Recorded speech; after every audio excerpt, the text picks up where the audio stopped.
നമസ്കാരം. മലയാളി വാർത്ത ഇൻസൈഡിലേക്ക് സ്വാഗതം.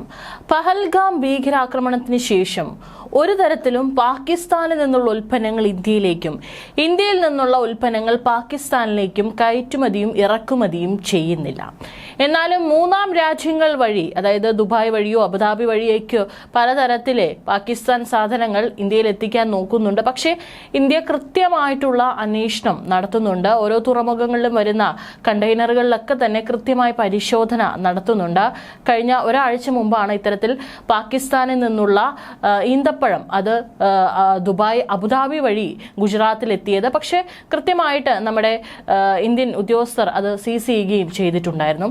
പക്ഷേ ഇപ്പോഴും പാകിസ്ഥാൻ ഇന്ത്യയുടെ ഉൽപ്പന്നങ്ങൾ മൂന്നാം രാജ്യങ്ങൾ വഴി വാങ്ങിച്ചു കൂട്ടുന്നുണ്ട് എന്നാണ് റിപ്പോർട്ടുകൾ. ഇത്രയും കൃത്യമായിട്ട് വളരെ കർശനമായി തന്നെ ഇന്ത്യ ഇത് മുന്നോട്ട് കൊണ്ടുപോകുന്നതിനിടയിൽ പാകിസ്ഥാനിൽ നിന്നുള്ള പലതരത്തിലുള്ള ക്രീമുകൾ കേരളത്തിലടക്കം വിപണികളിൽ സജീവമാണ് എന്നുള്ള വളരെ ഞെട്ടിക്കുന്ന റിപ്പോർട്ടാണ് പുറത്തു വന്നിരിക്കുന്നത്. പാകിസ്ഥാൻ നിർമ്മിത ബ്യൂട്ടി ക്രീമുകൾ കേരളത്തിൽ വിൽപ്പനയ്ക്കെത്തിയ സംഭവത്തിൽ ഇപ്പോൾ കേന്ദ്ര രഹസ്യാന്വേഷണ വിഭാഗവും അന്വേഷണം തുടങ്ങിയിരിക്കുകയാണ്. ഫൈസ്, ഗോറി തുടങ്ങിയ ക്രീമുകളാണ് കേരളത്തിൽ നിന്നും പിടികൂടിയിരിക്കുന്നത്. സംസ്ഥാന ഡ്രഗ് കൺട്രോൾ വിഭാഗം നടത്തിയ പരിശോധനയിലാണ് പാകിസ്ഥാൻ ക്രീമുകൾ പിടിച്ചെടുത്തിരിക്കുന്നത്. വിപണിയിൽ വിറ്റഴിയുന്ന സൗന്ദര്യവർദ്ധക ക്രീമുകളിൽ അനുവദനീയമായ അളവിലും ആയിരക്കണക്കിന് മടങ്ങ് വിഷാംശവും കണ്ടെത്തിയിട്ടുണ്ട്. അതായത് സാധാരണ ഒരു ക്രീം പാകിസ്ഥാനിൽ നിന്നുള്ളത് ഇവിടെ കണ്ടെത്തുക മാത്രമല്ല, അതിൽ വളരെ വലിയ അളവിൽ വിഷാംശവും അടങ്ങിയിട്ടുണ്ട് എന്നുള്ള വളരെ ഞെട്ടിക്കുന്ന റിപ്പോർട്ടുകളാണ് രഹസ്യാന്വേഷണ ഏജൻസികൾ കണ്ടെത്തിയിരിക്കുന്നത്. അന്വേഷണവും ആരംഭിച്ചിട്ടുണ്ട്. പാകിസ്ഥാനിൽ നിർമ്മിച്ച് ഗൾഫ് രാജ്യങ്ങൾ വഴി നിയമവിരുദ്ധമായി കേരളത്തിലേക്ക് കടത്തുന്ന ഫൈസ, ഗോറി എന്നീ പാക് ബ്യൂട്ടി ക്രീമുകളുടെ വരവ് വിതരണ ശൃംഖലയുമാണ് കേന്ദ്ര അന്വേഷണ ഏജൻസികൾ നിരീക്ഷിക്കുന്നത്. വിഷവസ്തുക്കൾ അടങ്ങിയ ഉൽപ്പന്നങ്ങൾ സംസ്ഥാനത്ത് വൻതോതിൽ പ്രചരിപ്പിക്കുന്നത് ഏതെങ്കിലും തരത്തിലുള്ള ദേശവിരുദ്ധ നീക്കങ്ങളുടെ ഭാഗമാണോ എന്ന കാര്യവും അന്വേഷണ സംഘം പരിശോധിക്കും. ഫൈസയും ഗോറിയും ഗൾഫ് രാജ്യങ്ങളിൽ എത്തിച്ച ശേഷം അനധികൃത മാർഗങ്ങളിലൂടെ കേരളത്തിലേക്ക് എത്തിക്കുന്നതായാണ് വിവരം. സംസ്ഥാന ഡ്രഗ് കൺട്രോൾ വിഭാഗമാണ് ഇപ്പോൾ പരിശോധന നടത്തിയും അതിന്റെ സാമ്പിൾ എടുത്ത് പരിശോധിച്ചപ്പോഴാണ് ഗുരുതര ആരോഗ്യ പ്രശ്നങ്ങൾ ഉണ്ടാക്കുന്ന മെർക്കുറിയുടെ സാന്നിധ്യം വൻതോതിൽ ഈ ക്രീമുകളിൽ കണ്ടെത്തിയിരിക്കുന്നത്. സാധാരണഗതിയിൽ ഒരു ഫേസ് ക്രീമുകളിൽ 1 ppm, അതായത് പാർട്സ് പെർ മില്യൺ മെർക്കുറി മാത്രമാണ് നിയമപരമായിട്ട് അനുവദനീയം. എന്നാൽ കേരളത്തിൽ പിടിച്ചെടുത്തിട്ടുള്ള ഈ ഫൈസ, ഗോറി ക്രീമുകളിൽ 20,000 ppm വരെ എന്ന ഭയാനകമായ അളവിലാണ് മെർക്കുറി കണ്ടെത്തിയിരിക്കുന്നത്.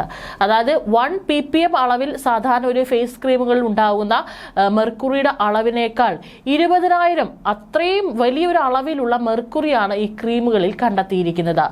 ഇതിൽ നിന്ന് തന്നെ നമുക്കത് എത്രത്തോളം അപകടകരമാണ് എന്നുള്ളതിന്റെ ഒരു ഗൗരവം നമുക്ക് മനസ്സിലാകും. അത്യാധികം അപകടകരമായ ഈ വിഷാംശം ചർമ്മത്തിലൂടെ ശരീരത്തിനുള്ളിലെത്തിയാൽ കരൾ, വൃക്ക എന്നീ സുപ്രധാന അവയവങ്ങളൊക്കെ തന്നെ പൂർണ്ണമായും തകരാറിലാകും. പാകിസ്ഥാനിലെ ലാഹോറിൽ നിർമ്മിക്കുന്ന ഗോറി ഡേ ആൻഡ് നൈറ്റ്, ഗുജറാൻവാലയിൽ പുനിയ ബ്രദേഴ്സ് നിർമ്മിക്കുന്ന ഫൈസ എന്നീ ബ്യൂട്ടി ക്രീമുകൾക്ക് പല വിദേശ രാജ്യങ്ങളിലും നിർമ്മാണ നിരോധനവുമുണ്ട്. അത്യാധികം മെർക്കുറി അടങ്ങിയതിനാൽ 2019 Pakistan standards and quality control authority Faiza നിരോധിച്ചിരുന്നുവെങ്കിലും ഇവയുടെ അനധികൃത ഉൽപാദനവും കയറ്റുമതിയും തടസ്സമില്ലാതെ തുടരുകയായിരുന്നു. അടുത്തിടെ മഹാരാഷ്ട്രയിലും ഈ ഉൽപ്പന്നങ്ങൾ നിരോധിച്ചിരുന്നു. മനോഹരമായ പരസ്യങ്ങളിലൂടെയും മുഖം പെട്ടെന്ന് വെളുക്കുമെന്ന വ്യാജ വാഗ്ദാനങ്ങളിലൂടെയും സാധാരണക്കാരെ വലയിലാക്കിയാണ് ഈ ക്രീമുകൾ വിൽക്കുന്നത്. ഗൾഫ് രാജ്യങ്ങളിൽ എത്തിച്ച ശേഷം ഔദ്യോഗിക പർച്ചേസ് ബില്ലുകളോ രേഖകളോ ഇല്ലാതെയാണ് അനധികൃത മാർഗങ്ങളിലൂടെ ഇവ കേരളത്തിലേക്ക് എത്തിക്കുന്നത്.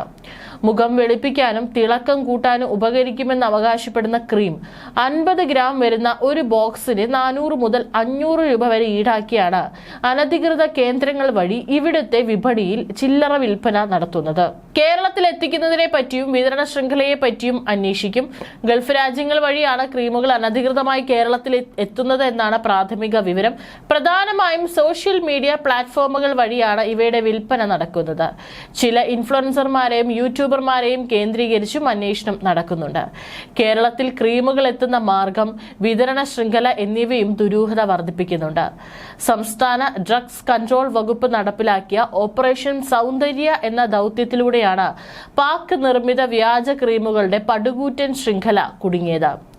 ജൂലൈ അവസാനത്തോടെ 4 ഘട്ടങ്ങൾ പൂർത്തിയാക്കിയ പരിശോധനയിൽ ഏകദേശം 9.64 ലക്ഷം രൂപയുടെ വ്യാജ സൗന്ദര്യവർദ്ധക വസ്തുക്കളാണ് പിടിച്ചെടുത്തത്. തിരുവനന്തപുരം, എറണാകുളം ഡ്രഗ്സ് ടെസ്റ്റിംഗ് ലാബുകളിൽ നടത്തിയ ശാസ്ത്രീയ പരിശോധനയിലാണ് ക്രീമുകളിലെ വിഷസാന്നിധ്യം പുറത്തുവന്നത്. കൗമാരക്കാരിലും കുട്ടികളിലും ബ്യൂട്ടി ക്രീമുകളുടെ അമിത ഉപയോഗം മൂലമുണ്ടാകുന്ന അസുഖങ്ങൾ വർദ്ധിച്ചതോടെയാണ് സംസ്ഥാന വ്യാപകമായി പരിശോധനകൾ കടുപ്പിച്ചത്.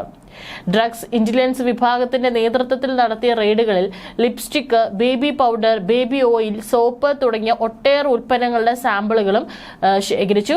കോസ്മെറ്റിക്സ് റൂൾ 2020 പ്രകാരമുള്ള യാതൊരു മാനദണ്ഡങ്ങളും പാലിക്കാതെ വിപണിയിൽ എത്തിച്ച ഉൽപ്പന്നങ്ങളാണ് ഇവയെന്ന് ആരോഗ്യവകുപ്പ് വ്യക്തമാക്കി. പർച്ചേസ് ബില്ലുകളോ കൃത്യമായി ഇറക്കുമതി രേഖകളോ ഇല്ലാതെ കടത്തിക്കൊണ്ടുവരുന്ന ഉൽപ്പന്നങ്ങൾ കേരളത്തിലെ വിപണികളിൽ എത്തുന്നതിന് പിന്നിൽ വലിയ വിതരണ ശൃംഖല പ്രവർത്തിക്കുന്നുണ്ട്. ഈ വിതരണക്കാർക്ക് വിദേശ ബന്ധമുണ്ടോ എന്നും ക്രീമുകളുടെ വിൽപ്പനയിലൂടെ ലഭിക്കുന്ന പണം മറ്റ് അവിഹിത മാർഗങ്ങളിലേക്ക് ഉപയോഗിക്കുന്നുണ്ടോ എന്നതുമാണ് കേന്ദ്ര രഹസ്യാന്വേഷണ ഏജൻസികൾ പ്രധാനമായും പരിശോധിക്കുന്നത്. ഗൾഫിൽ നിന്നാണ് ഇത് കേരളത്തിലേക്ക് വരുന്നത്. അനുവാദമില്ലാത്തതും വിഷമയവുമായ ഉൽപ്പന്നങ്ങൾ വിപണിയിൽ നിന്നും പൂർണ്ണമായി പിൻവലിക്കാൻ ഡ്രഗ്സ് കൺട്രോൾ വിഭാഗത്തിന് നിർദ്ദേശം നൽകിയിട്ടുണ്ട്. ഇതിനകം തന്നെ ഈ ക്രീമുകൾ വാങ്ങി ഉപയോഗിക്കുന്നവർ ഉടനടി അത് നിർത്തണമെന്നും കർശന മുന്നറിയിപ്പുണ്ട്. ഇവ ഉൽപ്പാദിപ്പിക്കുകയും അനധികൃതമായി എത്തിച്ച് വിതരണം ചെയ്യുകയും ചെയ്യുന്നവർക്കെതിരെയും ഡ്രഗ്സ് ആൻഡ് കോസ്മെറ്റിക്സ് ആക്ട് പ്രകാരം കടുത്ത നിയമ നടപടികൾ ആരംഭിച്ചു കഴിഞ്ഞു. ഡ്രഗ്സ് കൺട്രോൾ വിഭാഗം നടപ്പാക്കിയ ഓപ്പറേഷൻ സൗന്ദര്യയിലൂടെയാണ് ഈ ക്രീമുകളുടെ വിപണി സാന്നിധ്യം കണ്ടെത്തിയത്. 2023 മുതൽ നടക്കുന്ന ദൌത്യത്തിൽ 10 ലക്ഷത്തോളം രൂപയുടെ അനധികൃത വ്യാജ സൗന്ദര്യ വസ്തുക്കളും പിടിച്ചെടുത്തതായി ആരോഗ്യമന്ത്രി കെ മുരളീധരൻ പറഞ്ഞു. ചർമ്മത്തിൽ ഗുരുതരമായ പാടുകൾ, ആന്തരിക അവയവങ്ങളുടെ തകരാറുകൾ, മറ്റു മാരകമായ രോഗങ്ങൾ എന്നിവയ്ക്ക് കാരണമാകുന്ന പാക് നിർമ്മിത ക്രീമുകൾ ഒരു കാരണവശാലും പൊതുജനങ്ങൾ ഉപയോഗിക്കരുതെന്നും ആരോഗ്യവകുപ്പ് മുന്നറിയിപ്പ് നൽകുന്നു. അംഗീകൃത ലൈസൻസ് ഇല്ലാതെ നിർമ്മിക്കുന്ന ഉൽപ്പന്നങ്ങളുടെ വിപണനം തടയാൻ സംസ്ഥാനത്തുടനീളം റെയ്ഡുകൾ തുടരുകയാണ്. പൊതുജനങ്ങൾക്ക് സംശയാസ്പദമായ ഇത്തരം ബ്യൂട്ടി ക്രീമുകളെ കുറിച്ചോ മറ്റ് അനധികൃത കോസ്മെറ്റിക് ഉൽപ്പന്നങ്ങളെ കുറിച്ചോ വിവരങ്ങൾ ലഭിച്ചാൽ ഡ്രഗ്സ് കൺട്രോൾ വകുപ്പിന്റെ ടോൾ ഫ്രീ ഹെൽപ്പ് ലൈൻ നമ്പറായ 1800-425-3182 വഴി നേരിട്ട് പരാതിപ്പെടാവുന്നതാണ്. കഴിഞ്ഞ മാസം, അതായത് കൃത്യമായി പറഞ്ഞ ജൂലൈ 4-5 തീയതികളിലും ഇത്തരത്തിൽ ചർമ്മത്തിന് തിളക്കം നൽകുന്ന ക്രീമുകൾക്കെതിരെ Maharashtra food and drug administration ആരോഗ്യ വകുപ്പ് മുന്നറിയിപ്പ് നൽകിയിരുന്നു. അതും പാകിസ്ഥാനിൽ നിന്നുള്ള ഉൽപ്പന്നങ്ങൾ അവിടെ വലിയ രീതിയിൽ വിറ്റഴിക്കുന്നത് കണ്ട് സംശയം തോന്നി നടത്തിയ പരിശോധനയിലാണ് ലബോറട്ടറി പരിശോധനകളിൽ അനുവദനീയമായ പരിധിക്ക് വളരെ കൂടുതലായി മെർക്കുറിയും ലെഡും അടങ്ങിയിട്ടുള്ള ഈ ഉൽപ്പന്നങ്ങൾ അവിടുത്തെ വിപണികളിൽ വിൽക്കുന്നുണ്ട് എന്ന് മനസ്സിലായത്. അതും ഗോറി ബ്യൂട്ടി ക്രീം എന്ന ഉൽപ്പന്നമാണ്. പാകിസ്ഥാൻ വംശജമാണെന്നും മഹാരാഷ്ട്ര ആരോഗ്യവകുപ്പ് കണ്ടെത്തുകയും അവിടെ നിന്നുള്ള ഇറക്കുമതി കേന്ദ്രം നിരോധിച്ചിട്ടും ഗോറി ക്രീം സംഭരിച്ച് വിറ്റുവെന്ന് ആരോപിച്ച് അവിടെയുള്ള ഒരു കടയുടമയ്ക്കെതിരെ Mumbai police criminal case register ചെയ്യുകയും ചെയ്തിരുന്നു. നിർമ്മാതാവിന്റെ പേര്, വിലാസവും ബാച്ച് നമ്പർ, നിർമ്മാണ തീയതി, കാലാഹരണ തീയതി എന്നിവയുൾപ്പെടെ നിർബന്ധിത ലേബലിംഗ് വിശദാംശങ്ങൾ ഈ ഉൽപ്പന്നങ്ങളിൽ ഇല്ലായിരുന്നുവെന്നും ഇത് സൗന്ദര്യവർദ്ധക ചട്ടങ്ങളുടെ ലംഘനമാണെന്നും FDA പ്രസ്താവനയിൽ പറഞ്ഞിരുന്നു. മാത്രമല്ല, അന്ന് അവിടെ നടത്തിയിട്ടുള്ള റെയ്ഡിൽ ഏകദേശം 34 നിർമ്മാണ യൂണിറ്റുകളിലാണ് റെയ്ഡ് ചെയ്ത് 4.12 കോടി രൂപയുടെ നിയമവിരുദ്ധ മരുന്നുകളും മെഡിക്കൽ ഉൽപ്പന്നങ്ങൾ, സൗന്ദര്യവർദ്ധക വസ്തുക്കൾ എന്നിവ പിടിച്ചെടുത്തിട്ടുണ്ടായിരുന്നു. FDA കമ്മീഷണർ തുക്കാറാം മുണ്ടെ മാധ്യമങ്ങളോട് ഇതിനെക്കുറിച്ചിട്ടുള്ള കൂടുതൽ വിശദാംശങ്ങളും അദ്ദേഹം പറഞ്ഞിട്ടുണ്ടായിരുന്നു. ഇതിൽ 2.86 കോടി രൂപയുടെ ഉൽപ്പന്നങ്ങൾ പിടിച്ചെടുത്തു. 1.26 കോടി രൂപയുടെ ഉൽപ്പന്നങ്ങളുടെ വിൽപ്പനയും അവിടെ നിരോധിച്ചിട്ടുണ്ടായിരുന്നു. അതുകൊണ്ട് തന്നെ അനധികൃതമായി ഇത്തരത്തിൽ നമ്മുടെ നാട്ടിലെത്തുന്ന ഇത്തരം ഉൽപ്പന്നങ്ങളെ കുറിച്ചുള്ള അല്ലെങ്കിൽ ഉൽപ്പന്നങ്ങൾ വിപണനം ചെയ്യുന്ന ഏതെങ്കിലും സോഷ്യൽ മീഡിയ പ്ലാറ്റ്ഫോമുകളോ അല്ലെങ്കിൽ കടയുടമകളെയോ കണ്ടു കഴിഞ്ഞാൽ അവരെക്കുറിച്ച് കൃത്യമായിട്ടുള്ള വിവരങ്ങൾ ബന്ധപ്പെട്ട അധികൃതർക്ക് നൽകേണ്ടതാണ്.